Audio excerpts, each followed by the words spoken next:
So while that's printing, actually, who was an assessment this week? Oh, on Wagan Watson? Yeah, Wagan Watson. Yeah, what about you? Wagan Watson. What? Oh, Grapes Roth. Rosemary. Well, 3 of you would have assessments on Australian text. To be fair, this is an Australian text. Everyone else, is your assessment next week or the week after? It's 2 next week. Okay. Don't know? Yeah. Do you know? Prose radio. Okay. Okay. Hello. Are you studying The Secret River? Are you saying? Oh, okay. I knew I wasn't going crazy as I know someone's doing it. Okay. So we're doing The Secret River today. It was actually unbelievably hard to find this text. Like I had to torrent it. Okay. So I've never had to do that ever for a text in English or lit. Like usually it's just online. I don't know why. This author is very strict on copyright, probably. Anyways, so it's an Australian novel. So all of you doing Australian text benefit from this too. My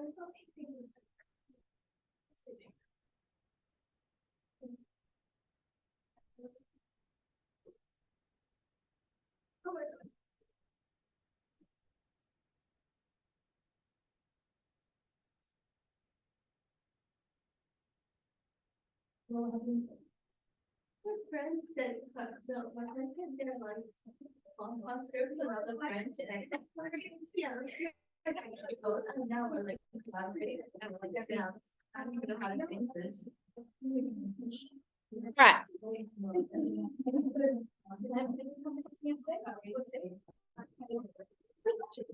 So, just while we wait for the stuff to load, I might just we've been doing a lot of just spot analysis of text.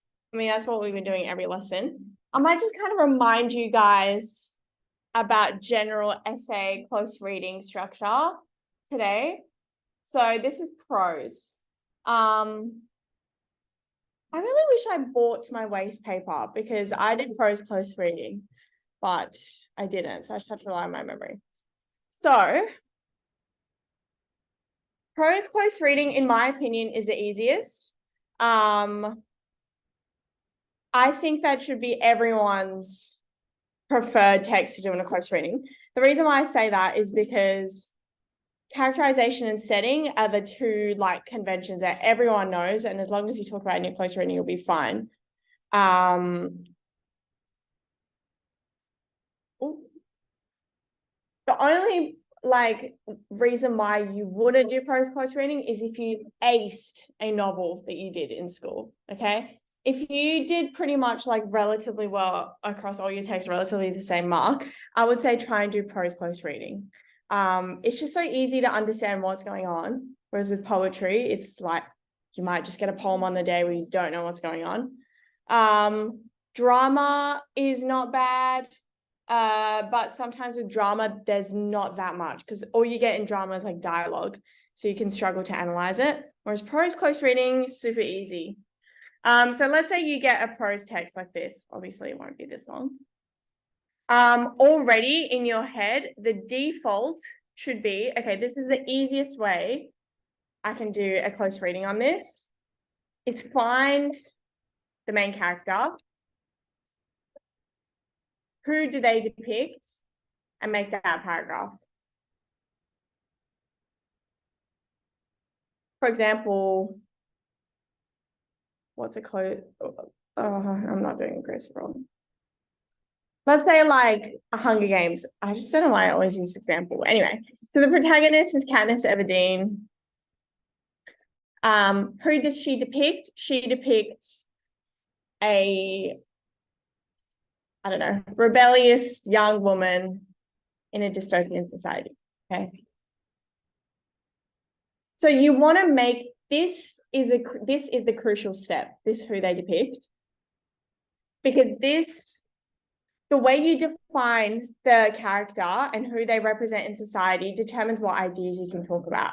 So notice, if I said, instead of that, if I said that she represents young women, full stop, what ideas would I be talking about in my paragraph? Feminism only, right? Maybe a bit of age, but just feminism. But by saying she's a rebellious young woman in a dystopian society, what can I talk about? Feminism, but what else? Yeah. Yeah, dystopian societies and like the whole like authorities and all of that being rebellious. So who you define them as, what characteristics you choose to define them as is really important.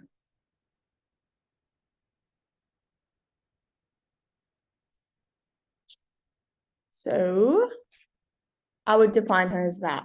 Hello. So you go, okay, that's your first body paragraph. If you have a super complicated character, like protagonist, you can even split this into two. Who else do they depict? So let's say rebellious young woman in a dystopian society. Who does she also depict? She depicts, I don't know if she's a very complex character, to be honest. That's really all she depicts. But let's say we want to split her up as young woman.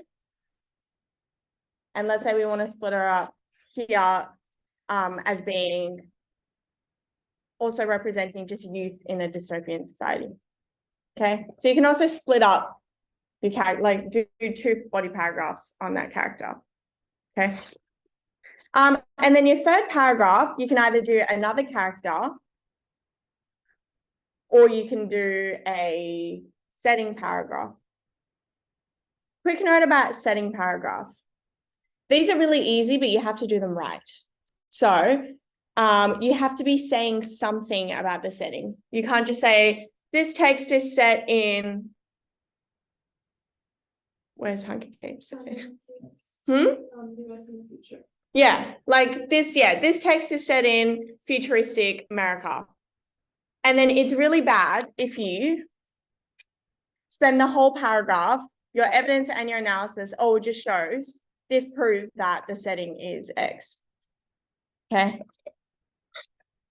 What you want to do is say the way this method or way of describing the setting of X depicts it as Y. Okay, that's the important bit. So considering most of you guys are doing Australian text right now, there's really predictable paragraph with Australian settings. If it's an old Australian text, it's a rural bush setting. And you would say, by describing the rural bush Australia setting as, and then whatever your quote says, it depicts and then this is what you're depicting the setting as. Harsh but resilient effect of nature on Australians. It toughens Australians and makes them adapt, or whatever you want to say, okay? So you always have to link it. And a great way to link it is by linking it to its effect on humans. Yes? Would the Y be like the setting, like you would relate it back to society? Yeah, so this Y, X depicted as Y, I don't know, I don't need to use algebra to describe this, but like this is something that is lost, a skill that's lost in a lot of lit students, is you guys forget to give your opinion. Like you just say, the text describes this through this quote, look at this quote, which backs me up, or look at this quote, which backs me up. But you're not actually saying anything. Like you're just saying, hey, I can interpret the text. Like I can see what the setting is in the text. So you guys, especially in year 12, they have a very high standard of this. You need to give your opinion on something. So that's what I mean by depicts it as Y. So don't just say, this quote shows how the Australian setting is majority bush. Great. What is your opinion on that? What do you think the effect of that is? Like, blah, blah, blah. So that my opinion is that the harsh bush impacts Australians a lot because it's very invasive in your life. Like there's a snake in your kitchen, like that takes Drover's wife. It's very invasive in Australians' private lives, so it toughens them up, you know? So you always give an opinion. So that's a good way to do setting paragraph. with another character, I've said this before, if you get a text where you have an antagonist, like a villain, try and analyze.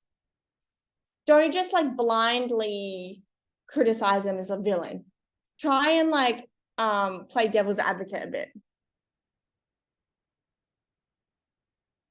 So do a bit of psychoanalysis and think, why is your character a bad person?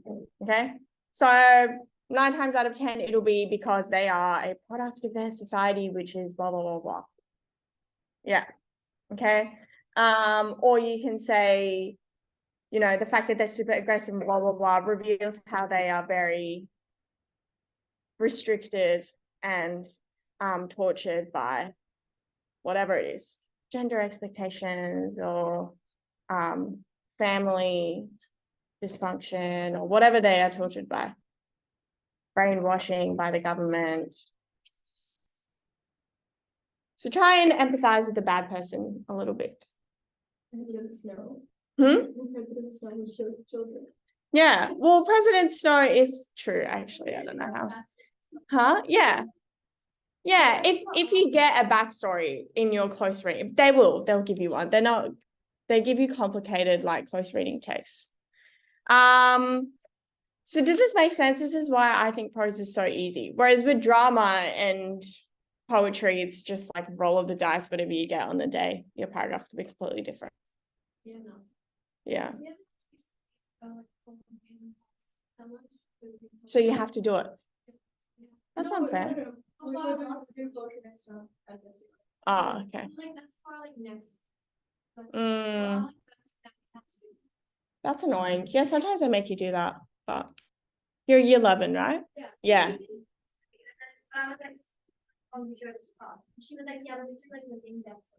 Yeah, they do that a lot in year 11, actually. I think my first year 11 exam is like that too. Is that hand done? No?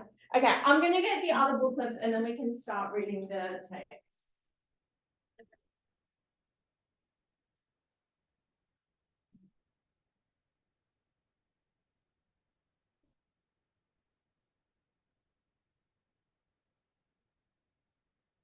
Okay.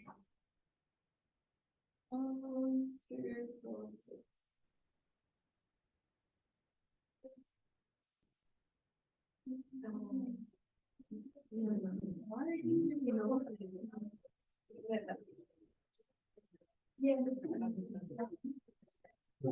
Oh, almost missed the chair.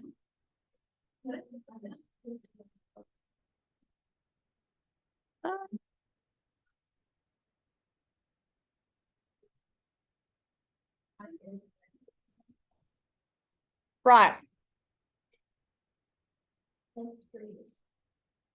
So you'll notice that where the text starts doesn't make sense. It's because I've taken an excerpt from the middle of the text. I can't even remember where it was from.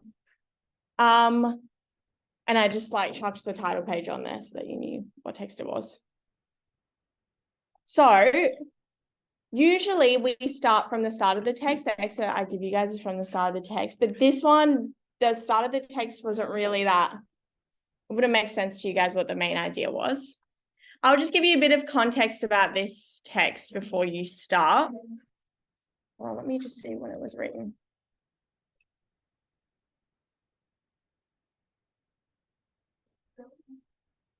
They've adapted it into, okay, 2005.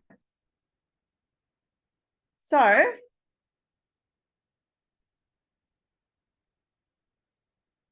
this is, let me actually write you guys, this is something that you would get in a close reading. This excerpt is taken from The Secret River, 2005, by Australian author Kate Grenville.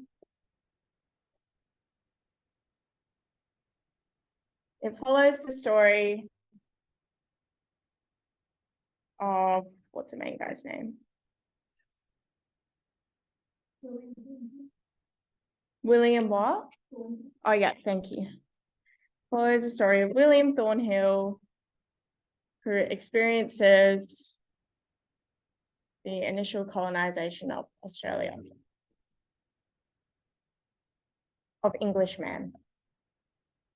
This is something similar to what you would get in a close reading, okay? Especially in a novel. In a poem, they won't tell you any of this because the poem, the whole text is a page, so you have to figure it out. But in a novel, because they take an excerpt, they usually give you some sort of like a description. Okay. Before reading the text, reading this, what immediately do you think you will be able to talk about? What are some things that will come to your brain? So these are things like the text name, the year it was published, the author, the description of the plot. Yeah. It is directly a post-colonial text because it's talks about post-colonization. Oh, okay. This is also something that's like a very minor thing, but it's good to know. The colonization of Australia versus colonialism versus post-colonialism. Now, this text is a bit difficult because it pretty much talks about both. But when you're talking about colonialism, that's what you talk about with the initial invasion of lands, the more like the initial aggression and physical violence. When you talk about the effects of like losing culture and identity, that's all post-colonialism. This is the aftermath of that.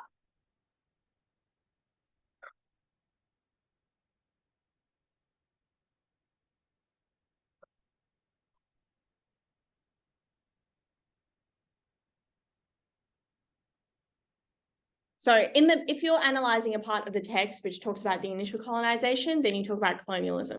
When you talk about the aftermath of that, you talk about post-colonialism. But it's written in post-colonial Australia. That's the context. Yeah, what else? Any specific ideas that you could predict than this? No, he's English. He's British. He comes on the boat. Oh, He's not a colonizer. He's like a convict or something. I don't know. Is he a convict? Yeah. Okay. It's set in colonization. Yeah. Anyone can guess what this should keep you alert for? Obviously, we know we're talking about colonization. class. Yeah. Thanks, Prose. Yeah. So class. What are we going to be talking about in terms of class? Like the working class. Yeah. He's a convict. So And he grew up in like extreme poverty. yeah. Yeah.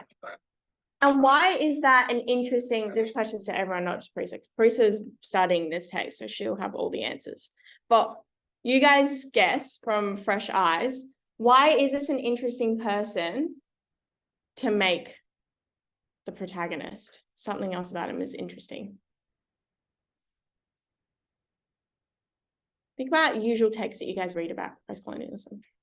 What perspective are they set from? Yeah. They're usually from the perspective of Indigenous Australians. But here, the protagonist is the colonizer.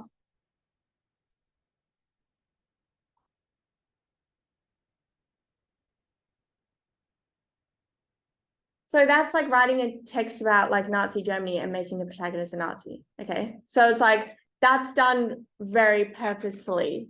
And why do you think, or what do you predict before reading this that the author's trying to achieve by making the protagonist a colonizer?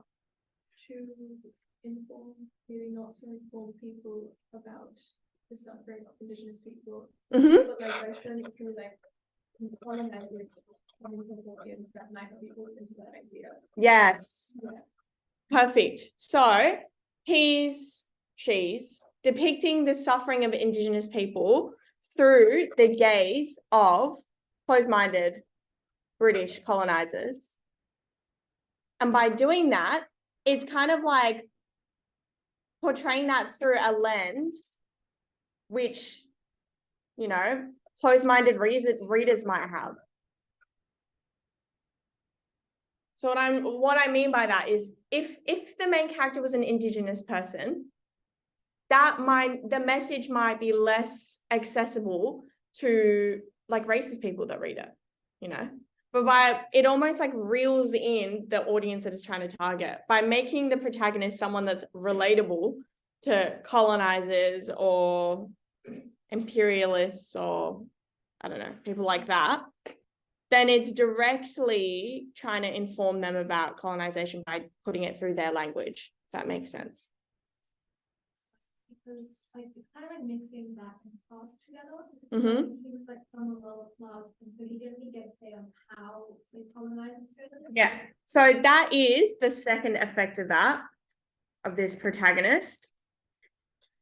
Your protagonist is never going to be someone who's an awful person that the text just roasts throughout the text, okay? Because that's the protagonist. So by making it someone that's villainized, a villainized perspective, it reveals where the source of their ignorance came from.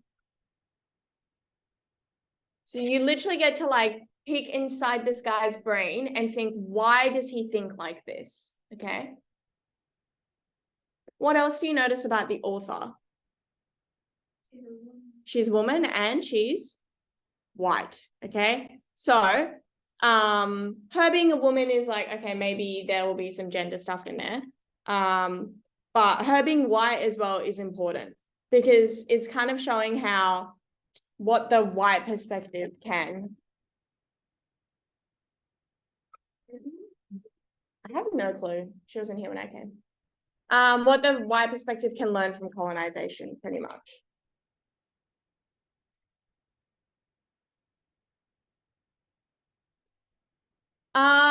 Good. That's pretty much all we can kind of get from this. Anything important about the title? Maybe any symbols in there? River. Yeah, river is a very important nature symbol. We know that these natural elements are really important to Indigenous culture. And yeah, rivers connect lands. Yep. Yeah. Yeah. Yeah, rivers connect everything together. So it's looking at this like very like fundamental system of connection in Australia and how that might have been disrupted by colonization. Cool. So this activity is really helpful, guys. Okay, let's actually read the text now.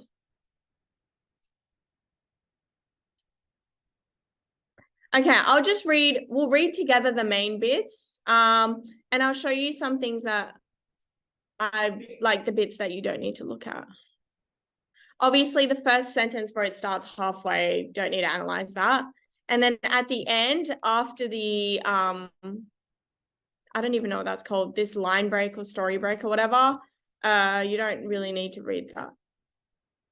Okay, so just this bit, the middle bit. All right, we'll read the main bits and analyze the main bits together, and then I'll get you guys to analyze all the bits in between. So, in this notched land where the unbroken forest covered the hills and dales like crumpled cloth, there was nothing a man could recognize as human other than the small square of dirt they had dug.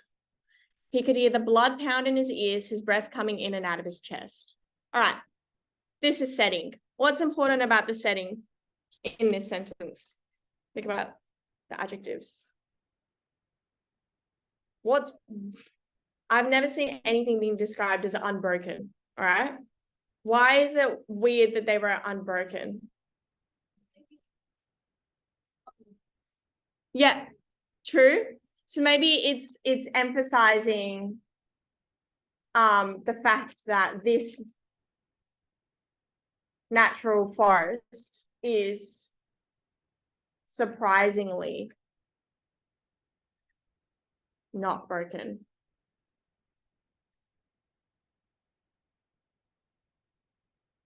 Good. You can also say maybe it foreshadows destruction and all of that.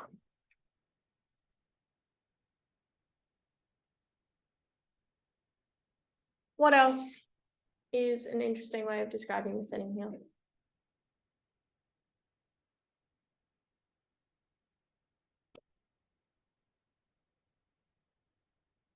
Yes? There was nothing in the time to break. Yeah. Yeah. Yeah. And it's saying that there's like an expectation that you should be able to recognize human things in a natural environment, which is not. It's like a weird expectation. So the narrator's tone is maybe surprised or shocked that the nature is untouched.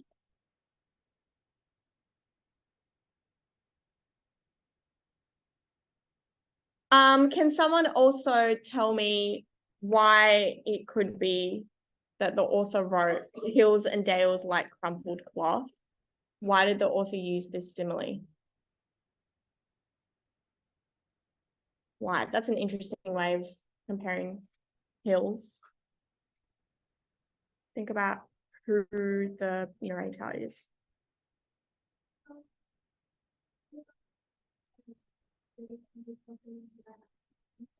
Yeah, true. You could go that far. I wasn't even thinking about it like that. But yeah, the point of view is an English convict, right? Crumpled cloth is something maybe that's associated with like lower class as one. It's not like he's not comparing it to silk. Okay. Yeah. I would characterize it as like unsatisfied in high school. Yeah. Yeah. So it's a sense of like lower class, dirty, yeah, messy, good. And then you could also say, like, by comparing it to cloth, it's showing how the the narrator is has an industrial or man-made gaze. Like he's comparing nature to human-made things or man-made things.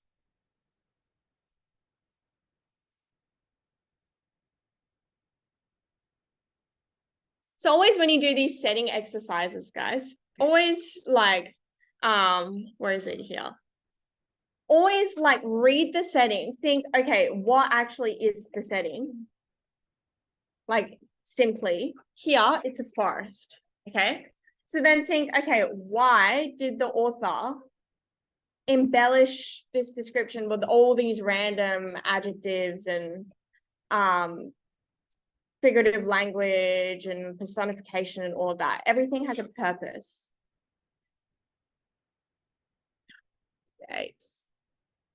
Okay. Yeah. It was definitely character development. I don't know who teaches them English actually. But free them, however it is. Okay, so he could hear the blood pound in his ears, his breath coming in out of his chest. All right. Then he saw that he was being watched by two black men. It was not so much that they appeared as that they had chosen to become visible. Interesting way of describing that. What's symbolic about this?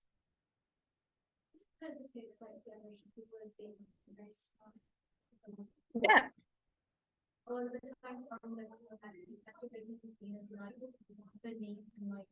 Yes. Like international land is like seen as like a stupid thing. Yeah. Yeah. Yeah. So through the two Indigenous characters, they depict Indigenous Australians as being very cunning and intelligent with where they are on the land. Like they know how to hide themselves, they know how to become visible.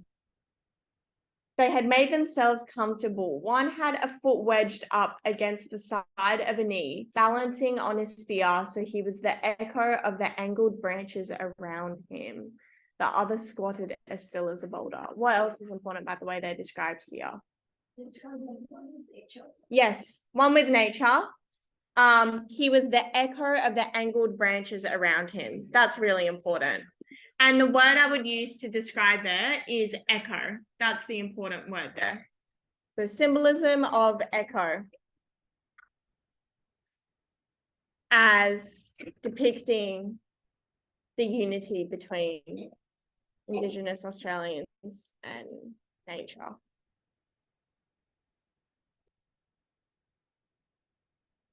The other squatted as still as a boulder. What's important about this description? Yeah, same thing. Boulder is also a natural thing. What else about boulder is important? Yeah, strong. Good. So this one, through a simile, depicts Indigenous Australians as being indestructible and strong. Good. So see, guys, you could write a whole paragraph on Indigenous Australians and nature from just this one paragraph. Thornhill got to his feet. As if waiting for this, the standing one stepped forward. A grey grizzled man with stringy shanks and an old man's boxy chest and a high round belly. His parts were shameless under a bit of string round his waist, which held various sticks but performed no function of modesty. What is interesting about the way that the old man is described? Yeah, through the gaze of the colonizer, right? So the characterization of the Indigenous Australian as shameless and, performing no function of modesty reveals how the colonial gaze focuses on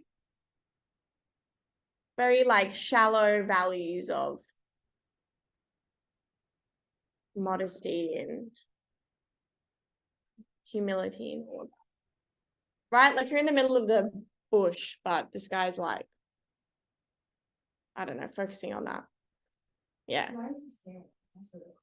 True. You could do a gay lens or something. The what? The ego.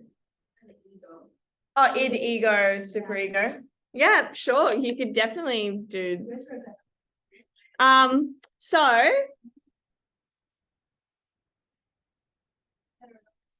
all right.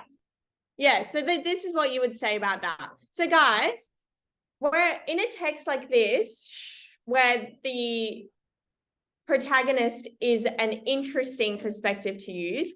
Make sure you always put through everything, in every analysis, you say through the colonial gaze, okay?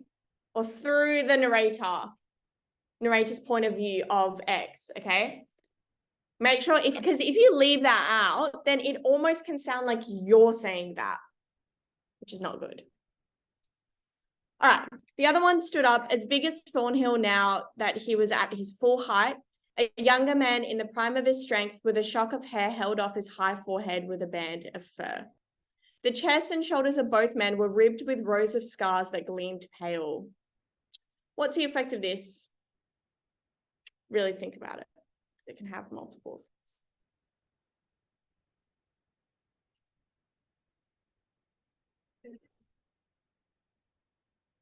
Yep. So careful. If you want to say that, you have to say through the colonial gaze. Because if you don't say that, it sounds like you're saying that they look like animals, which is really bad.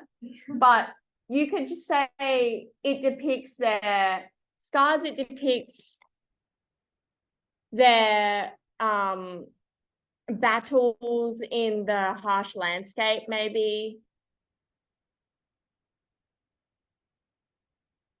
Scars can also be seen as a sign of resilience. Yeah, it can also symbolize their resilience. What about one step more symbolically? What else can it symbolize? Think about in Grapes of Wrath when it described scars of the earth. Yeah, so you could also say, however, on a deeper level, it can also symbolize the scarring effects of colonization on Indigenous peoples.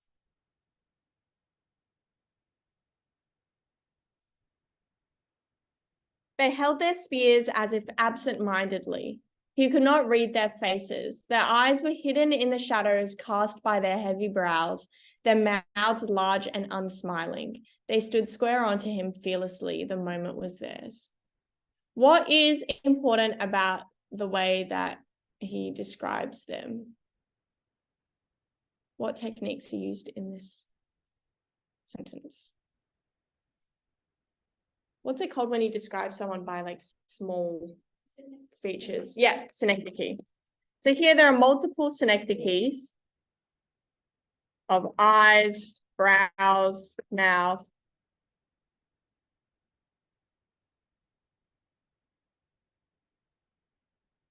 What's the effect of this? And I would also combine this with the fact that it says their eyes were hidden in the shadows. What is the effect of this way of describing them?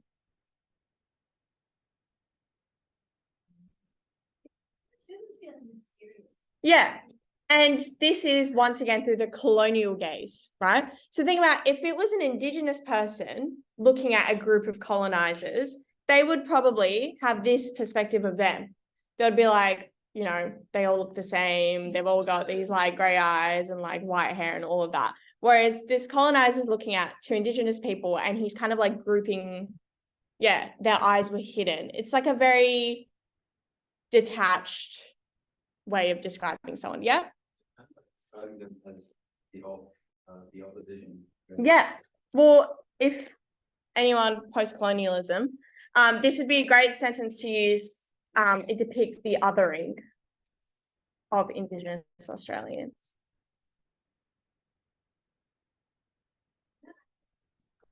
Yeah. So in post-colonialism, we could do a whole lesson on post-colonialism, to be honest. There's a lot, but othering is capitalized and it literally is in the name. You could guess what it means. So it's to make someone an other, make someone unimportant, marginalized, all of that.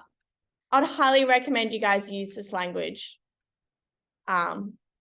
if you do post-colonial text. I just found the other from like Victorian Gothic conventions where they have the others. We learned this last year where they have the different things. Yeah.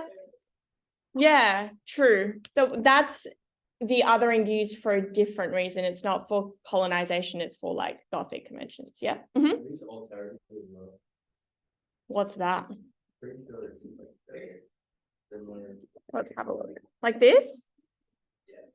Yeah. Yeah. Means the same thing. Yeah. All right. Subaltern is the name of the author who's mixed, whether it's white Asian or white Indigenous or whatever. Yeah, because they can reflect on both sides to communicate their message. Anyway, we're not going to get too much into post-colonialism, but so yeah, this is, you could say this, depicts the othering of Indigenous Australians and reveals how the colonial gaze is very detached from connecting with Indigenous Australians. So Thornhill wiped his hands down the side of his breeches. I don't know what that is. He could feel his palms rub over the seam where the fabric was lumpy. It was a comfort. He did it again, then slid his hands into his pockets. It made him feel less helpless to have them tucked away where no one could see them. In some sideways part of his brain, there was an image of getting into the pocket himself in the warm and the dark and curling up safe. I think this is a very great paragraph to analyze. Why? Actually, I'm going to get you guys to do this. Just this paragraph, for 5 minutes, I want you to analyze it and tell me why you think this could be very symbolic.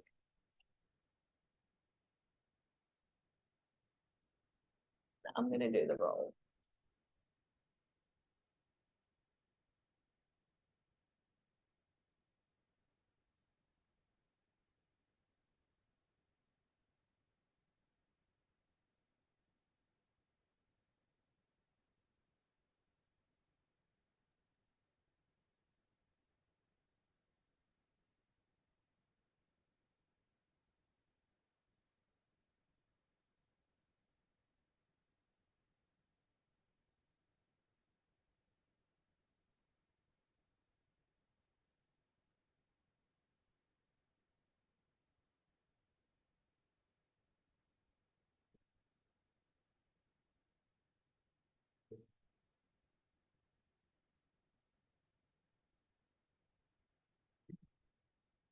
What was your name? Sorry. I don't have you or you on my roll. So you guys please write your names. It takes a while for the roll to update. So just your full name.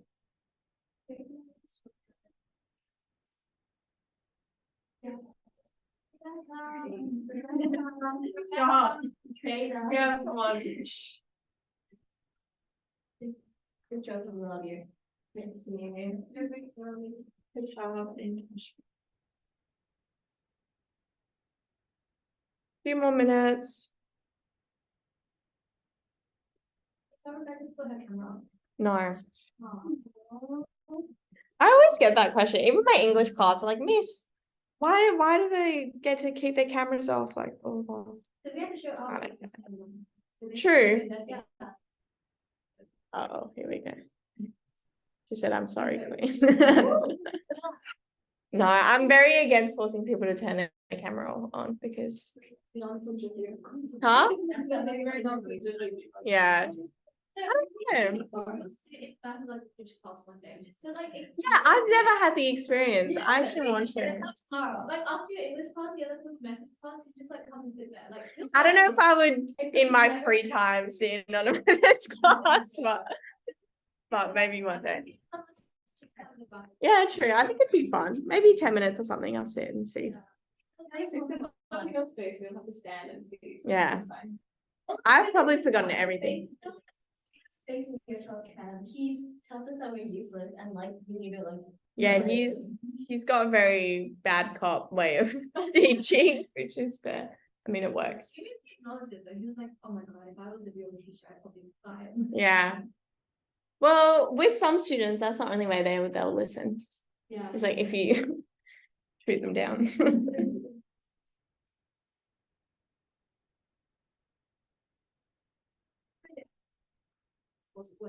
Yeah.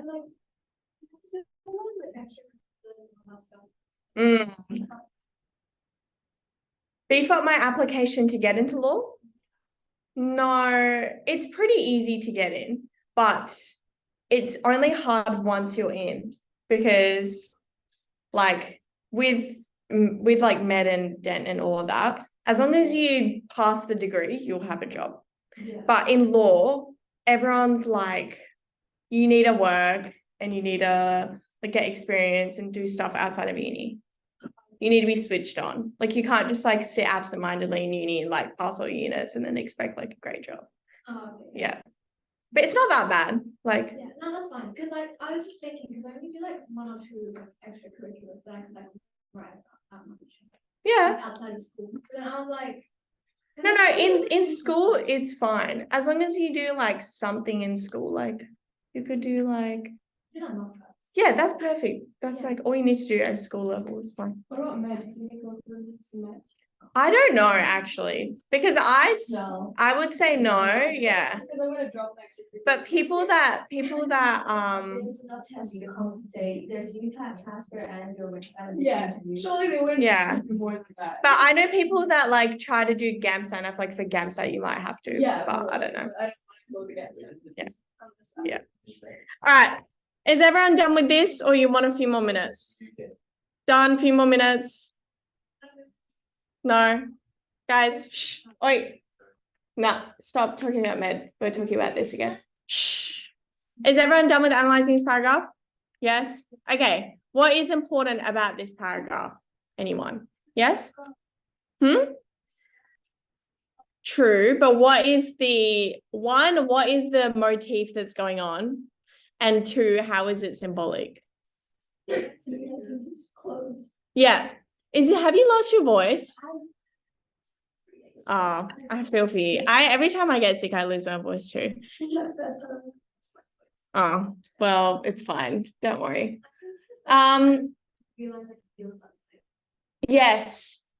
Yeah, you guys are all right, but think, what is the symbolism behind this guy and this paragraph, knowing that he's an English convict and he represents the colonial gaze? Yes? So what's the version of our dynamic? Yes, definitely. He's the one that's retreating, right? That is retreating and feels threatened. So it's almost rewriting the dynamic. How? Yeah. Yeah, so he's trying to make himself small. That's how he feels internally, but I mean, he would never voice that. But yeah, it shows like emotionally and internally. Like kind of just out of the way and has we can do. Yeah, and actions. Yeah. Yeah. Unable. That's what he's only with that. Yeah. Yeah, and the important word here is helpless. Yeah. Could you kind of say like if like just how like earlier in the like in the paragraph Yes. yeah, he like confident in his clothes. Yeah. So, like I don't know, like them being like with a bear, like against him. Yeah. So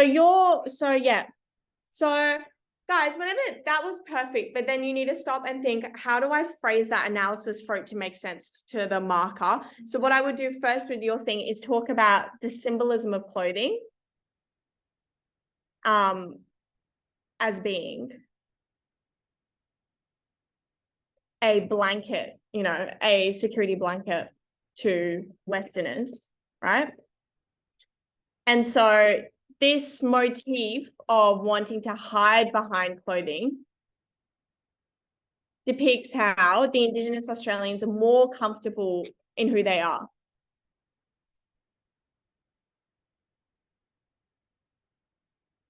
And in the landscape. Yeah? Does this kind of really recommend the colonial gaze as like anything foreign standard? Yes, that's literally, so that's what I was going to say is the ultimate like effect of this line is it's almost rewriting the dynamic of what happened at colonization, because it's kind of saying that like out of fear and vulnerability, the colonizers like invaded and yeah, I don't know how else to say that. So it's like out of fear, insecurity, and vulnerability, they just used, colonizers invaded and just used like brute force, if that makes sense. So yeah, same thing you kind of talk about in toxic masculinity is like how I've been getting so many spam calls. My number's definitely been leaked somewhere, but anyways, so this rewrites the dynamic of instead of the Indigenous Australians being the victim, no, they're still the victims, but instead of being the ones that were weak and dominated and all of that, it depicts how these colonizers were actually the ones that were internally, insecure and vulnerable. And out of that fear, they just like completely invaded and yeah. Does that make sense? So this paragraph is very symbolic, I would say. Yeah. Up in a river oak, a bird made a twittering as if amused, and a quick breeze sang through the leaves. What's important about this setting? It definitely contrasts the previous paragraph, and what's the effect of that? Whose side is the setting on? Yeah, so it reflects the unity between Indigenous Australians and the nature, who here is almost like amused, which is mocking the fear of the colonizer or colonial gaze. Yeah, they do. They actually do. Some of the things I agree with, like when it's like, that meme where it's like, if the carpet's blue, then it means the character's depressed. That I agree. I think it's stupid. But stuff like this, the author definitely thinks about. At last, he felt that there was nothing to be done but walk towards the men, speaking as to a couple of wary dogs. Don't spear me. There's a good lad, he said, addressing the younger one. I'd give you a drink of tea, only we ain't got none. So one like stylistic thing is like Tim Winton, this guy doesn't use quotation marks. And that's the same effect. Like we said with Tim Winton, that was the other text as well, I forgot what it was. You guys tell me what you think the effect of this is. This is a stylistic feature. What makes the effect of this? Think when you read it, it's hard to put into words, but what's the effect of it? Yeah, it de-individuates the speaker and blends the dialogue in seamlessly with the setting and the plot. It's almost like a dreamlike way of speaking. And then also he's like speaking to the man as if he's speaking to a couple of worried dogs. So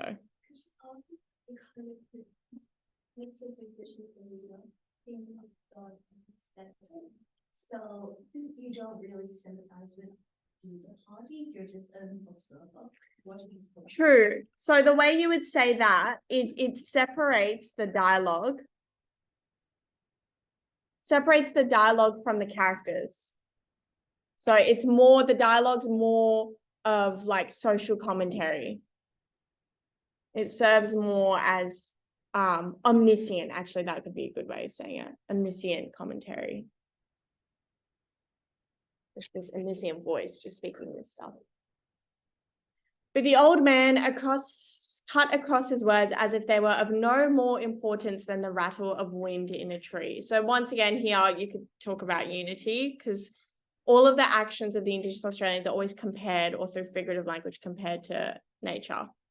He spoke at some length. It was not loud, just a flow of words like his skin without clear edges. This is also going to what we said, the fact that they feel more comfortable. Not loud out of insecurity. So it depicts the silent confidence of Indigenous Australians.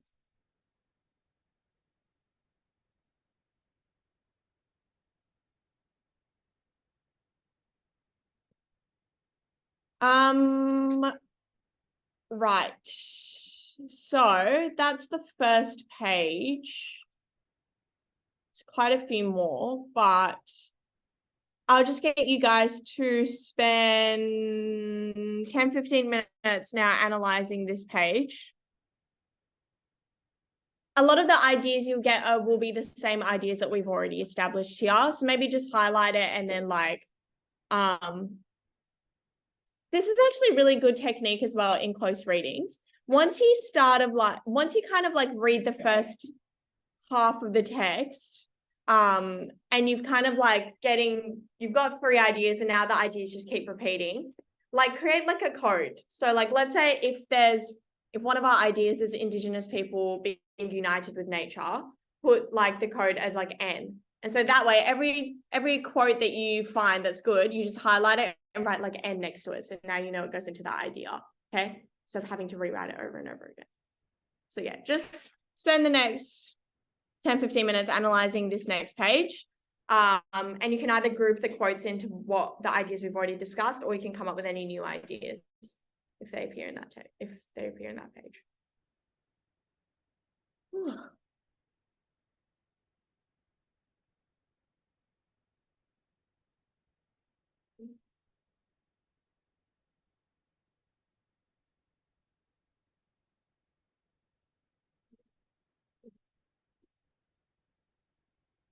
Yes?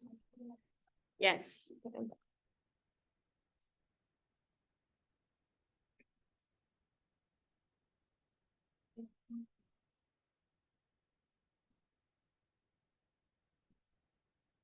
Oh, this is the different complicated.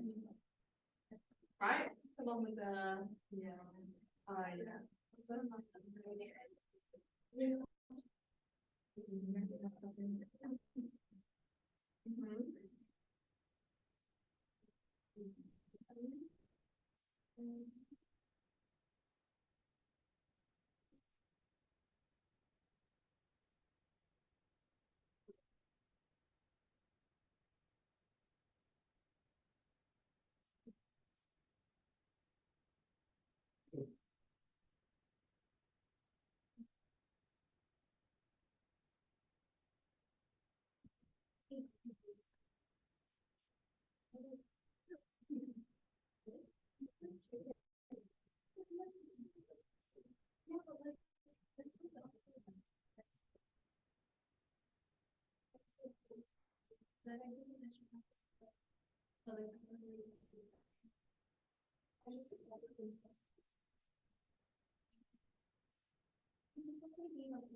Guys, quiet, please.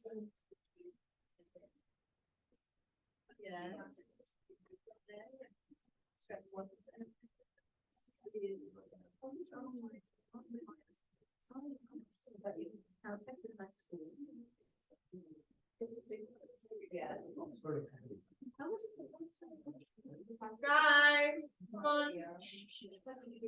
Wait, lots of chatter.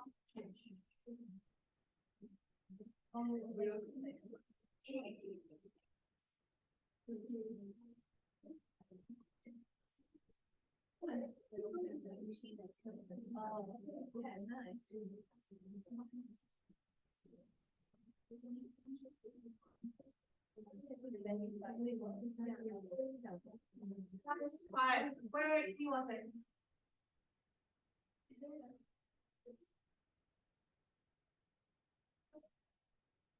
Yeah, I'll do that.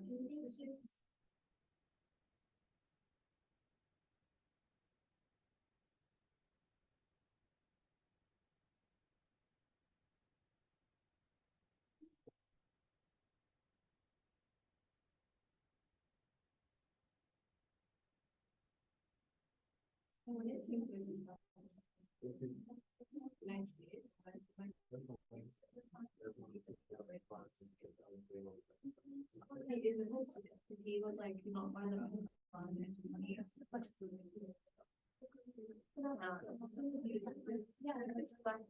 guys, quiet.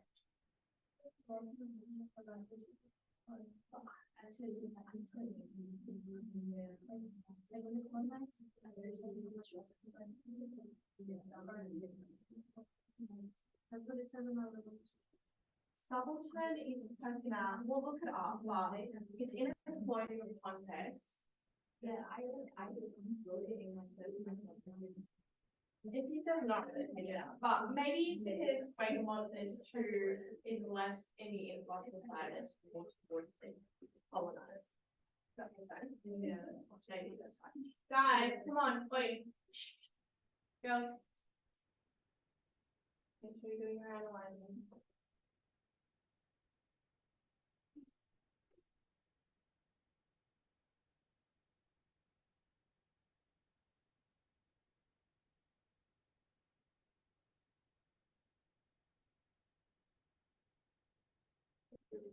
Literally the only thing I changed is the pirate social.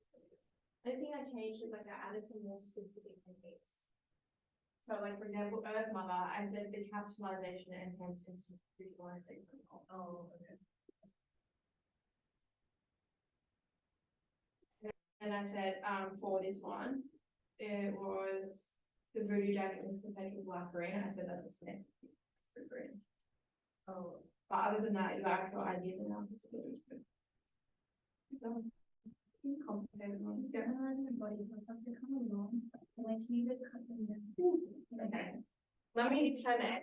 I do a little close analysis and not a little bit of analysis.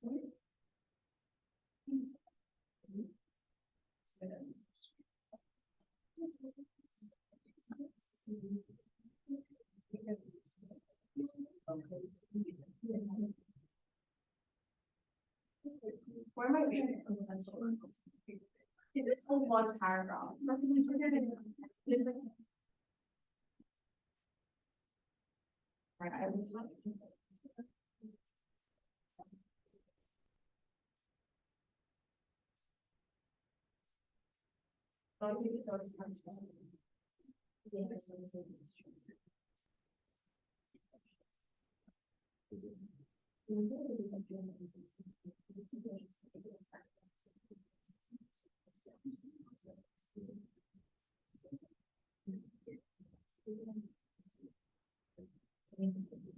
Wait, instead of this, what I would say is black dingoes symbolizes the colonizers and categorization of it.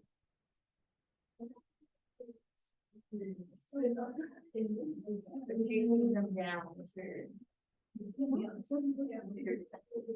maybe skin color of black.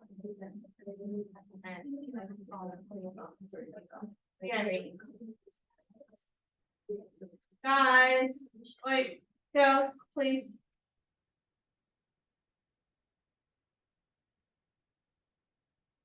Maybe anything that.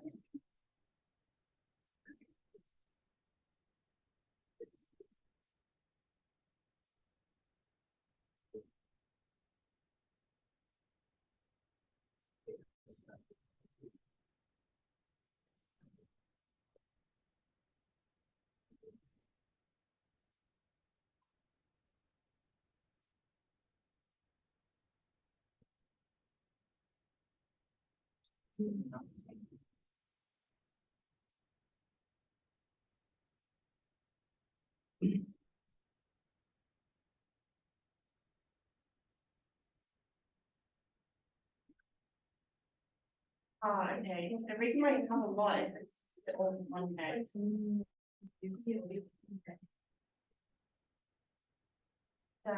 almost.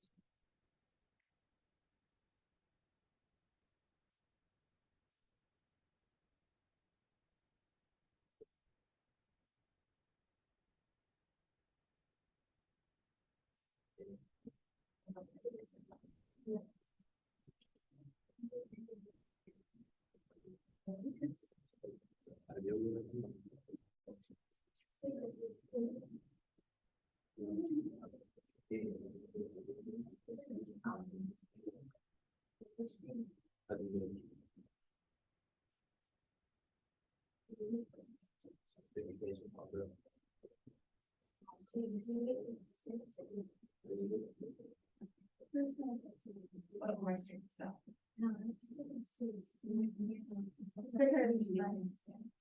these all are the same idea. You're gonna make sure after your last analysis that you pretty much just have one sentence. Yes.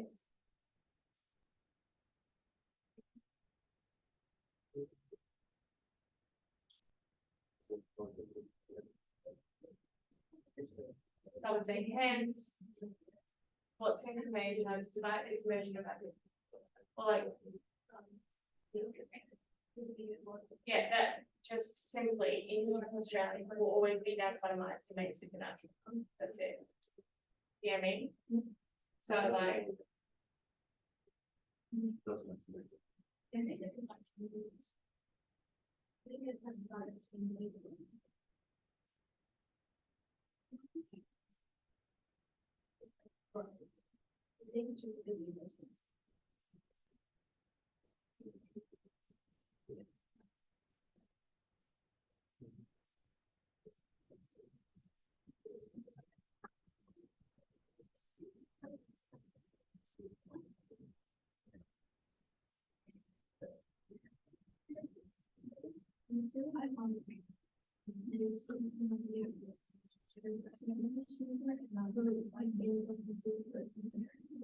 Yeah, yeah.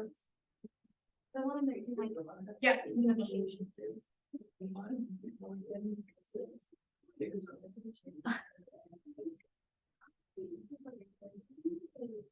Guys, how are you going with that page? Yes. We find secondary and like how they mentioned is used like applied to personality and personality. So do you think I should talk about this condition? No, I don't think postmodern. Maybe then just take out postmodern. Just, yeah, because if you set up too many theories in your intro, then you have to talk about all of them. I will keep it to romantic irony and post-colonialism. And the honestly thing I would say is in your first paragraph, you kind of just like drop romantic irony in there towards the end of your paragraph. So maybe see if you can like integrate it better through your analysis. But it's crazy. Yeah.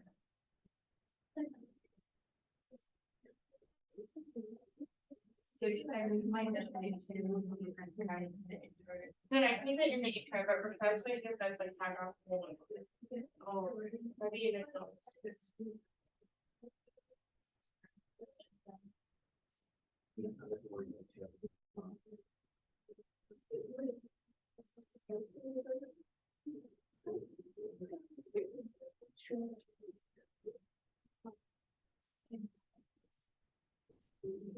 See?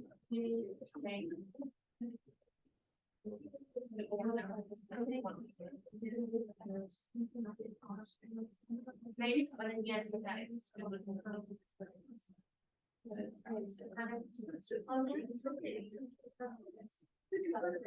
yeah.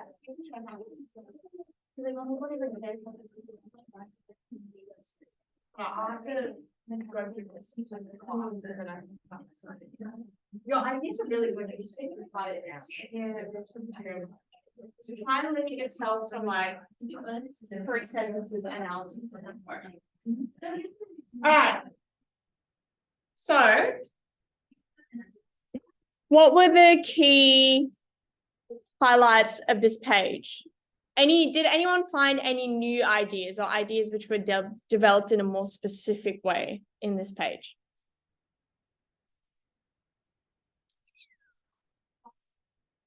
Yeah.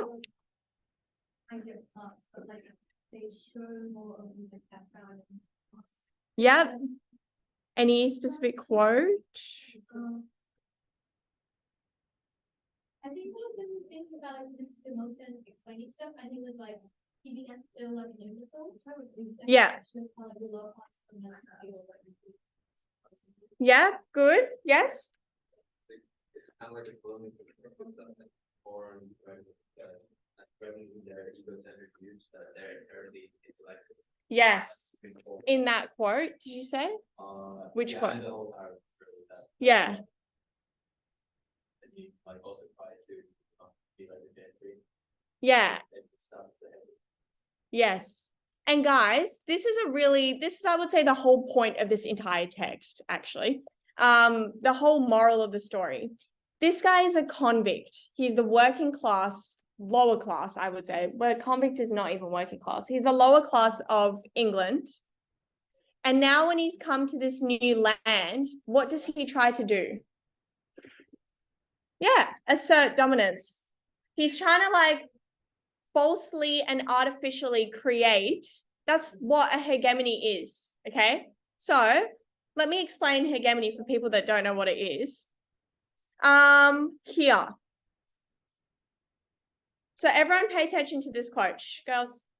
Thornhill gestured at the cliffs, the river glinting between the trees. My place now, he said. You got all the rest. He drew a square on the air with his arms, demonstrating where his 100 acres began and ended. So what he's doing now is he is artificially creating a power hierarchy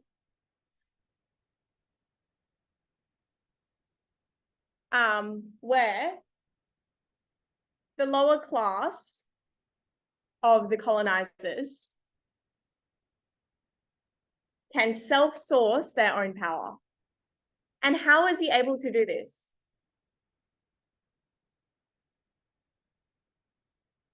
What's the vulnerability of the Indigenous Australians in this aspect? Yeah, okay. So they manipulated and took advantage of the completely different communication and knowledge systems of Indigenous Australians to forcefully assert their own on top. So that is what a hegemony is. So if you hear the word hegemony, what a hegemony is a falsely or artificially created power dynamic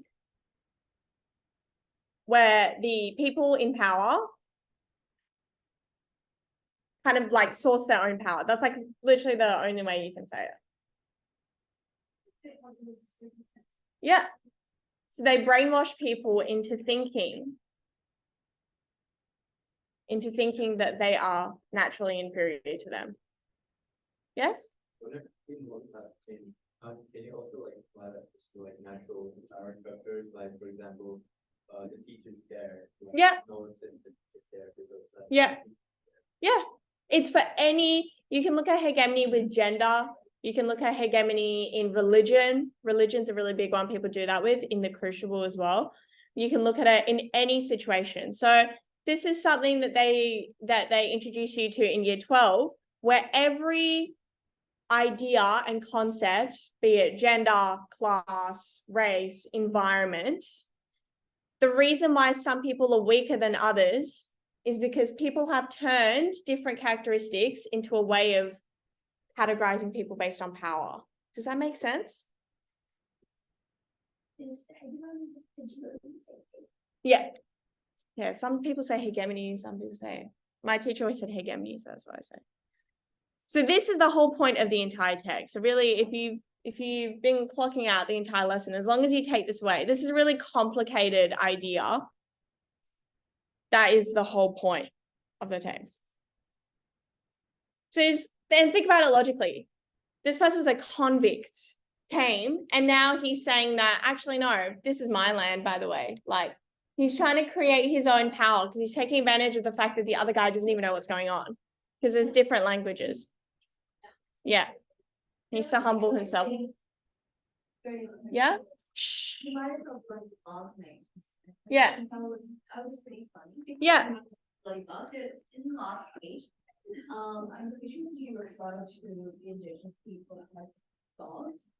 Yeah. A lot of it's nothing to be done, but more towards men speaking as a couple of words. Yeah.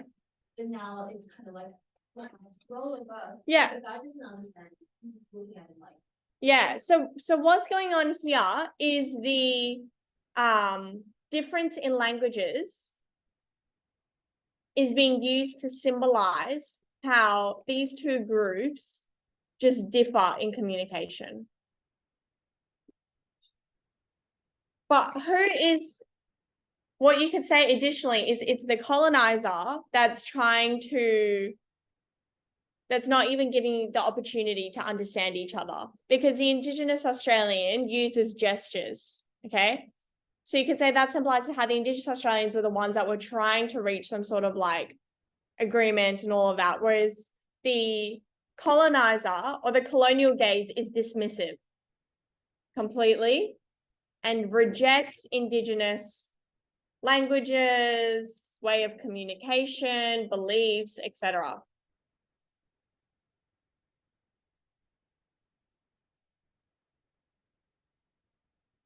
All right, there's just a bit that I want to look at for the last 10 minutes.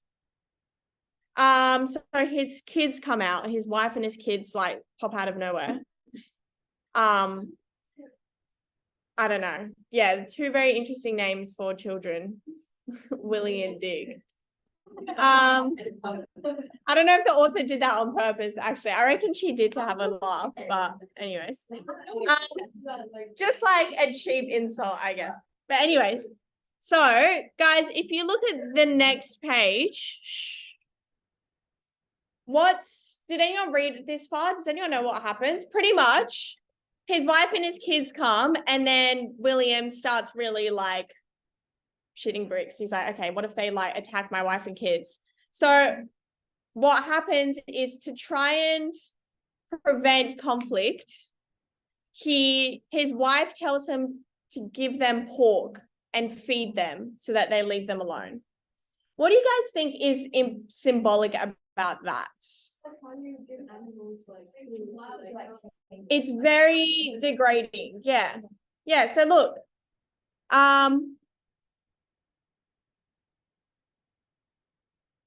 so yeah, look, the offering of the bits of pork and the hard heel of dampers seemed the way forward. The black man at least accepted them. Thornhill demonstrated by swallowing some himself, feeling his throat dry around the strings of meat, but no amount of miming would make them eat it. After a while, the younger man put his piece of pork down on the dirt, smelled his fingers, wrinkled his nose, wiped his hand on a tussock of grass. It was true. The pork had gone a grey colour that in some lights was green. They had got in the habit of holding their breath as they ate, so as not to have smelt it. It seemed that this was not what they were waiting for. Guys, why is this? Look, actually, let's read on. Everyone focus, please. Thornhill thought of the coins in his pocket. There was a penny and a silver sixpence. Not as good as beads, but they might do the trick. Why is this symbolic? He's trying to shut the Indigenous men up by giving them pork and like a penny. How could you link that to the contemporary context?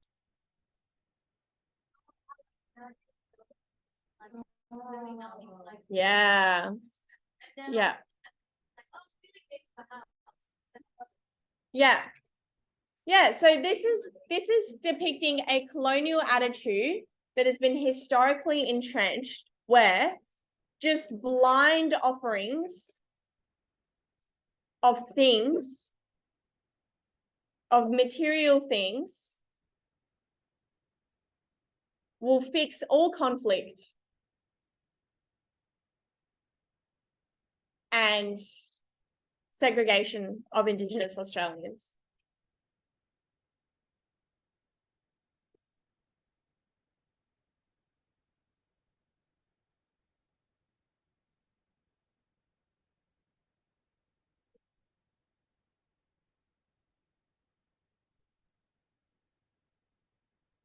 So that bit's really important.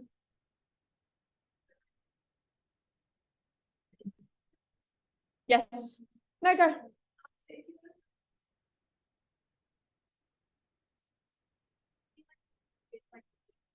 I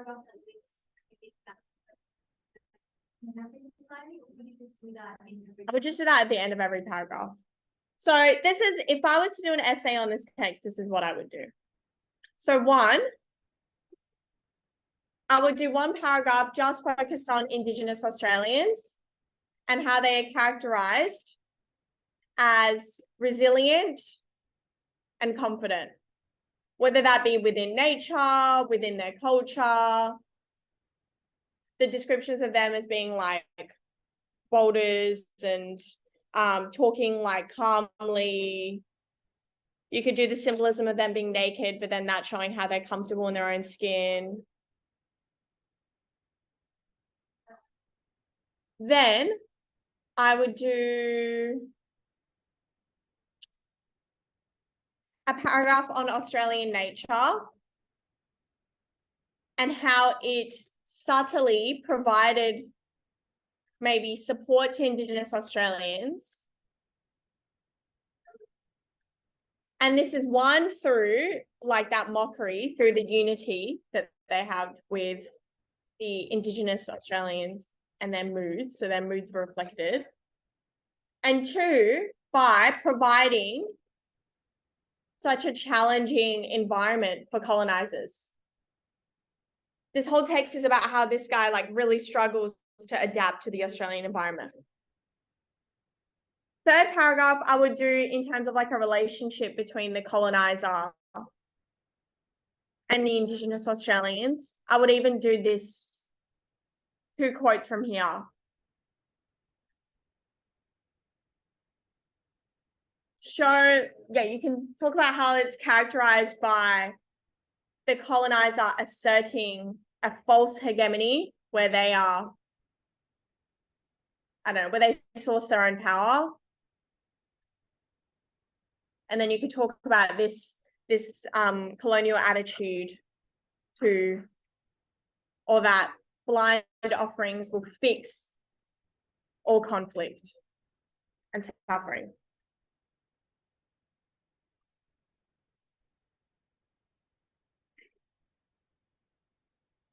But guys, you know, this is because we really analyze this and step this out as a class. If you get this in a close reading and you're more stuck and you don't have time to analyze it this deeply, really a very easy way that you could do it is say, okay, paragraph 1, this William guy, who does he depict? He depicts the colonizer, the working class colonizer.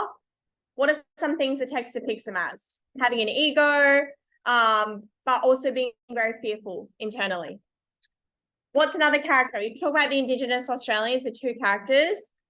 What do they depict? Well, they depict the Indigenous Australians which first responded to colonization. What does it depict them as? Resilient, confident. And then third paragraph, setting. The Australian bush, what is it depicted as? Really harsh, but providing comfort to Indigenous Australians. Do you know what I mean? So that's the easier approach.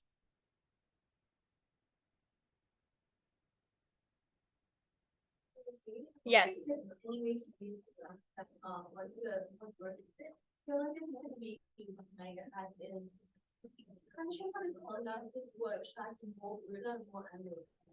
Yeah.